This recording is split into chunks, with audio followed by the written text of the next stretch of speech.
আজকালকে আমরা যদি দেখি ইউটিউবে সবচাইতে বেশি হচ্ছে যে ট্রেন্ডিং বিষয়টা হচ্ছে যে টিকটকার অপু আর হচ্ছে যে ব্র্যান্ড ওমর অন ফায়ার। তো আমরা দেখতে পাচ্ছি যে টিকটকার অপু আর হচ্ছে যে ওমর অন ফায়ার, তারা দুজনে বিভিন্ন বিষয় নিয়ে বিতর্ক করতেছে এবং সোশ্যাল মিডিয়াতে ঝগড়াঝাটি চলতেছে। তো এইগুলো বিষয় ভাই কিচ্ছুই না। আমরা যদি দেখতে পারি যে পূর্বের যে ঘটনাগুলো ঘটছে, তো সর্বপ্রথম আমরা বলি অ্যালেক্স সবুজকে নিয়ে। অ্যালেক্স সবুজের প্রথমকার ভিডিওগুলোতে দেখা যায় অতটা ট্রেন্ড আসে নাই। তো তখন সে ভিডিও করতো গ্রুপ ভিডিওকালীন তার একটা ফ্রেন্ড ছিল, মানে মাথায় চুল নাই, একটু গুন্ডা টাইপের। তখন সোশ্যাল মিডিয়াতে বলা চলছিল যে হয় নাকি মুভিতে চান্স পাবে এরকম। তো এরা দুজন মোটামুটি ভালোই ভিডিও করার পরে কিছুদিন পরেই দেখা যায় যে অ্যালেক্স সবুজ আর তার বন্ধু প্রচণ্ড আকারে ঝগড়া শুরু করে দেয়। তারা একে অপরকে দেখতে পারে না। ব্র্যান্ড দাবি করে সেও আমার নাম বিচ্চা ফরি উঠতে চলে। কাকি নাহিদের নাম নেই কিন্তু ফরি উঠতে চলো। টাইম মাছ ধরি, চিংড়ি মাছ ধরি, আমি নাকি মরা মাছ ধরি। ভালো মন্দ যাই বলো, কাকি নাহিদ যা করছে তুমি অনেকেই তা করতে পারো নাই। অ্যালেক্স সবুজের নাম না লই কিন্তু ফরি উঠতে চলো। এখন অ্যালেক্স সবুজের আইডি বলে হ্যাক করে নিছে ওর বন্ধু এদিক দিয়ে বলে তুই মিথ্যা বলতেছস, আমার পেজটা তুই নিয়ে নিছিস। এরকম বিষয় গেল অ্যালেক্স সবুজ ও তোর বন্ধুর। এখন আমরা দেখতে পারি যে কিছুদিন এখন তো চলতেছে যে প্রিন্স মামুন ও তার স্ত্রী লায়লা, তারা শোনা যায় যে তারা বিয়ে করছে, আরও অনেক কিছু তাদের মধ্যে হয়েছে। লায়লার টাকা পয়সা নিয়ে প্রিন্স মামুন তার ফ্যামিলি ব্যাকগ্রাউন্ড সব চেঞ্জ করে নিছে এবং কি তারা বাড়িও দিয়ে দিছে। এখন তারা সংসার করলো। লায়লা ভাবি তার ফ্যামিলিতে গেল, যাওয়ার পরে ওর মা, মানে হচ্ছে যে প্রিন্স মামুনের মা, সবাইকে বলে বেড়াচ্ছে যে বয়সের তারতম্য হয়েছে তো কী হয়েছে, তারা যদি মেনে নিতে পারে তাহলে টোটালি বলা যায় যে আমি তাকে আমার ছেলের বউ হিসেবে মেনে নিব। এখন ওর বাড়ির করা শেষ, এখন তারা দুজন সেপারেট হয়ে গেছে, তারা একে অপরকে এখন দেখতে পারে না।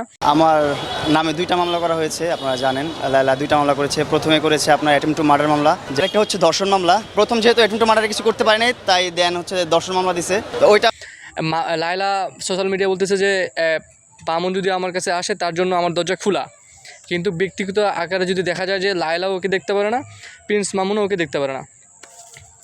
এটা গেল। এরপরে এরা কিন্তু ঝগড়া চলতেছে আর কি। এখন আমরা দেখতে পাচ্ছি যে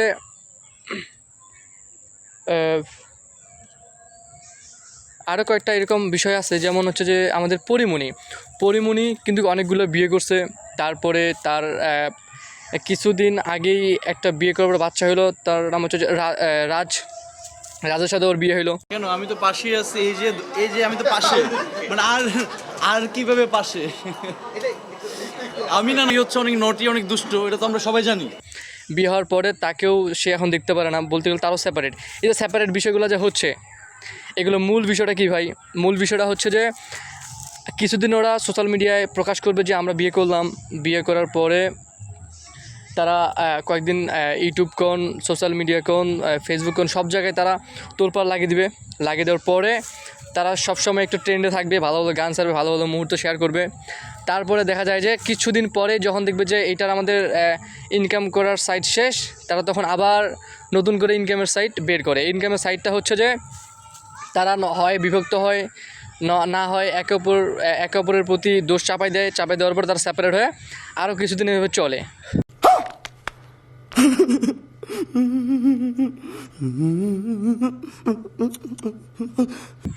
এইটাই বিষয়টা। এখন আমরা দেখি যে ইতিপূর্বে আরও কিছুদিন আগে আমরা দেখছিলাম যে অপু আর হচ্ছে যে প্রিন্স মামুন, এদের দুজনকে তুমুল ঝগড়া। যখন অপু ট্রেন্ডে আসে, জেল থেকে বের হওয়ার পরে ট্রেন্ডে আসে, তারপরে ওদের দুজনকার মধ্যে তুমুল ঝগড়া হয়ে যায়। প্রিন্স মামুন কয় যে আমি ঢাকার নায়ক, এখন অপু কয় যে সেটা বিষয় না, আমিও নায়ক, তুই কী করবি দেখা যাবে। এগুলো বিষয় নিয়ে তারাও ট্রেন্ডে থাকে। ট্রেন্ডে থাকার পরে এখন দেখলো যে অপু হচ্ছে যে ধরেন যে প্রতিষ্ঠিত বলা যায়, হ্যাঁ প্রতিষ্ঠিত বলা যায়। এরপরে মামুনও যখন দেখলো যে সে তো তাকে নিয়ে আর পারা যায় না, তখন তারা দুজন ছাড়ে দিল। এখন ওদের মধ্যে কোনো ভেজাল নাই। এখন ভেজাল হচ্ছে যে আমাদের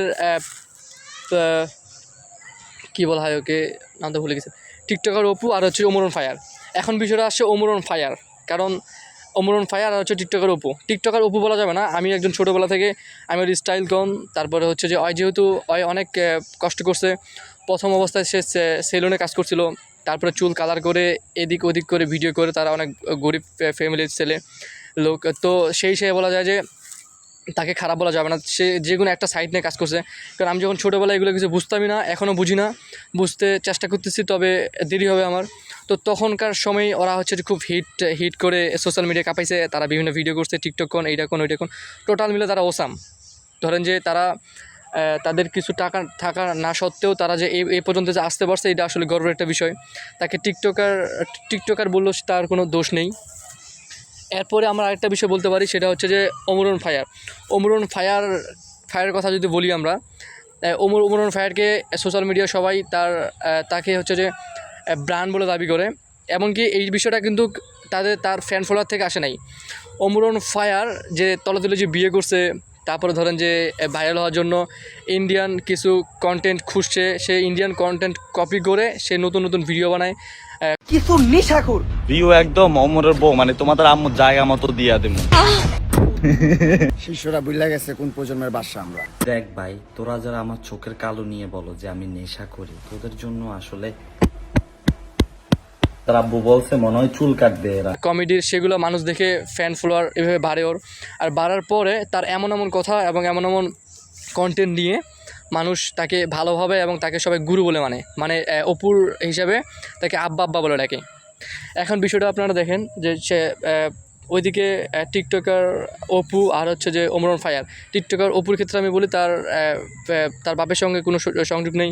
তারপরে আদারওয়াইজ মিলে সে একজন ক্ষুদ্র এবং দরিদ্র ঘরের সন্তান।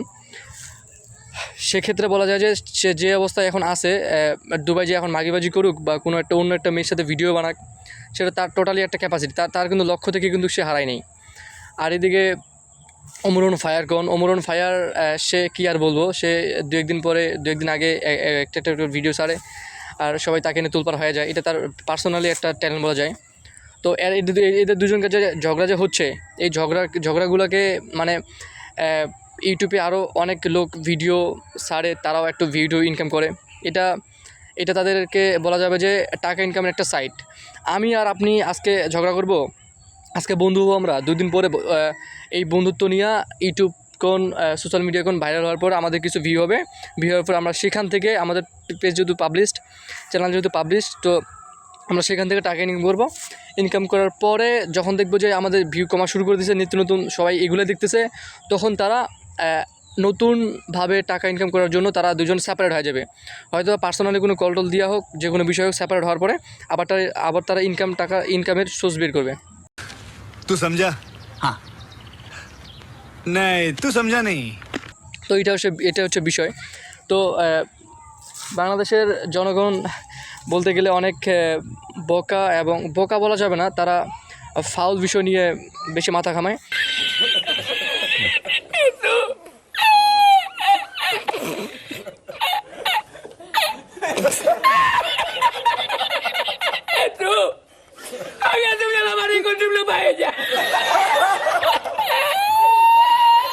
এই টিকটক বিষয়টা হচ্ছে যে আবিষ্কার করছে সে বলে দিয়েছিল যে আমি এই সফটওয়্যারটি আবিষ্কার করছিলাম একমাত্র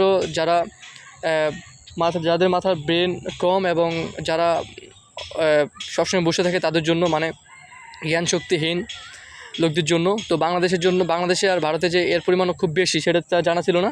তো বিষয় হচ্ছে এইটাই, টিকটকে তারা ভাইরাল হয়েছে, এখন টিকটক থেকে বিভিন্ন জায়গায় তারা ভিডিও করে, তাদের এটা একটা ক্যাপাসিটি। এই যে অপু আর হচ্ছে যে মামুনের যে ঝগড়াটা, এটা একটা ক্যাপাসিটি, ওদের পার্সোনালিটি ক্যাপাসিটি। এইটা নিয়ে তারা কয়েকদিন পরে দেখবেন যে খুব ট্রেন্ডে থাকবে। এখন ট্রেন্ডে আছে, কয়েকদিন পরে দেখবেন যে একদম টোটালি নেমে গেছে। এটা আসলে ভাবার কিছু নাই। আমরা দেখতে পাচ্ছি যে অপু এই বিষয়টা নিয়ে মামুনকে বলে অপু এই বিষয়টা নিয়ে হচ্ছে যে ওমর ফায়ারকে খুব খেপাইছে ওই দিন। খেপানোর পরে দেখা গেছে যে অপুর টয়লেট এবং ওয়াশরুমের ভিতরেও তার ছবি, টয়লেটে লাগাইছে বিষয়টার ছবি, আপনারা একটু দেখেন। এই বিষয়টা অপু কেন করছে আমরা এটা ভাববো বিষয়টা নিয়ে। বিষয়টা হচ্ছে যে এই যে ওমরন ফায়ার সে বলছে বলে বউ ব্যবসা নামটা বলে তার দেওয়া, এই বিষয়টা নিয়ে শুধু খালি টিকটকার অপু খেপে নাই, আরও বেশ কয়েকটা রোস্টার তারপর কন্টেন্ট ক্রিয়েটর যারা আছে তারা অনেক খেপছে বিষয়টা নিয়ে। আসলে কন্টেন্ট ক্রিয়েটর এবং যারা রোস্টার তারা বলতেছে যে এই কথাটা বউ ব্যবসার কথাটা এটা শুধু খালি ওমরন ফায়ার কথাটা দেয় নাই, এমনকি ওমরন ফায়ারের কথা বলছে যে এই নামটা বলে তার দেয়া, এই নামটা বলে তার দেয়া। সে বলতেছে যে এই নামটা আমি দিছি, এখন আমি এই নামটা আকিকা দিয়ে দেব, সে এত বড় একটা কথা বলছে। তো এই কথাগুলা কন্টেন্ট ক্রিয়েটর আরও যারা রোস্টার তারা শুনে তারা খুব রাগার কারণে তারা এখন ওমরন ফায়ারকে নিয়ে ভিডিও বানাচ্ছে। আসলে এই কথাটা বলা তার ঠিক হয় না, এটা সবাই বলতেছে। এটা এখানে আমার বলা কিচ্ছুই নাই, আমি জাস্ট খালি ক্যাপাসিটি জানাই দিলাম যে আজকে আমি আর আপনি বন্ধু হব, বন্ধু হয়ে সোশ্যাল মিডিয়া ভাইরাল হবো, ভাইরাল হওয়ার পরে আমাদের কিছু টাকা হবে, টাকা ইনকামের সাইড হবে। যখন দেখবো যে আমাদের ইনকাম কমে গেছে, মানে ভিউ কমে গেছে, তখন আমরা নতুনভাবে টাকা ইনকামের জন্য একটা সাইট খুঁজবো। এটা বছর চলতে থাকে। বন্ধু হওয়ার পরে ইনকাম সাইট কমে গেল, তারপর আমরা শত্রু হবো, আরও ইনকাম বাড়বে, মানে আমাদের কিন্তু আমরা কেন করলাম, কোন বিষয় নিয়ে আমাদের ঝগড়া হলো, এগুলো বিষয় নিয়ে আর কি, এটা ছাড়া আর কোনো কিছু না। তো বিষয় হচ্ছে এইটাই। থ্যাংক ইউ গাইস, আমি হয়তোবা একটু বেশি বলে ফেলছি, থ্যাংক ইউ সো মাচ। কিন্তু বিষয় হচ্ছে এইটাই, আপনারা মানেন আর না মানেন, বিষয় দেখবেন যে কয়েকদিন পরে ঠিক তারা হচ্ছে বন্ধুরূপে আবার মানে ফিরে আসবে, তাদেরকে নিয়ে আর কোনো সোশ্যাল মিডিয়ায় কোনো কথা হবে না, তারা আবার আগের মতো হয়ে যাবে। মানে সিস্টেম হচ্ছে যে ওই রুল প্রতি বছর একই কথা হবে, এইটাই। হ্যাঁ, থ্যাংক ইউ গাইস।